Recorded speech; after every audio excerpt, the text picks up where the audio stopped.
Hi friends, இன்றைக்கி சாயந்தரம் cheese pasta எப்படி செய்யலான்னு பார்க்கலாம் வாங்க. நான் அதுக்கு தேவையான பொருளெல்லாம் எடுத்து வச்சுருக்கேன். பால் எடுத்து வச்சுருக்கேன், சில்லி ஃப்ளேக்ஸ் எடுத்து வச்சுருக்கேன், மைதா மாவு எடுத்து வச்சுருக்கேன், பட்டர் எடுத்து வச்சுருக்கேன், சீஸ் எடுத்து வச்சுருக்கேன், பாஸ்தா வேக வச்சு எடுத்து வச்சுருக்கேன், பூண்டு எடுத்து வச்சுருக்கேன், குடமிளகாய் எடுத்து வச்சுருக்கேன், வெங்காயம் எடுத்து வச்சுருக்கேன். இப்போ பாஸ்தாவுக்கு ஃபஸ்ட்டு இது மூணையும் வதக்கி எடுத்துக்கலாம்.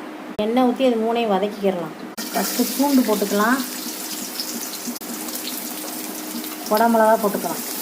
இப்போ நல்லா வதக்கிக்கலாம், போட்டு வதக்கிக்கலாம். நல்லா வதங்கிடுச்சு. இதை எடுத்துட்டு தட்டில் கொட்டிக்கலாம். இப்போ பட்ரு மைதா போட்டு சாஸ் பண்ணிக்கிடலாம். மைதா போட்டுக்கலாம். போட்டுட்டு பால் ஊற்றி நல்லா கிண்டிக்கிடலாம். சில்லி ஃப்ளேக்ஸ் போட்டுக்கலாம். பாஸ்தாவை கொட்டிக்கலாம். நல்லா கிண்டிக்கலாம். கொஞ்ச நேரம் வதக்கி வச்சதை கொட்டிக்கலாம். இப்போ சீஸ் போட்டு சாப்பிட்லாம்.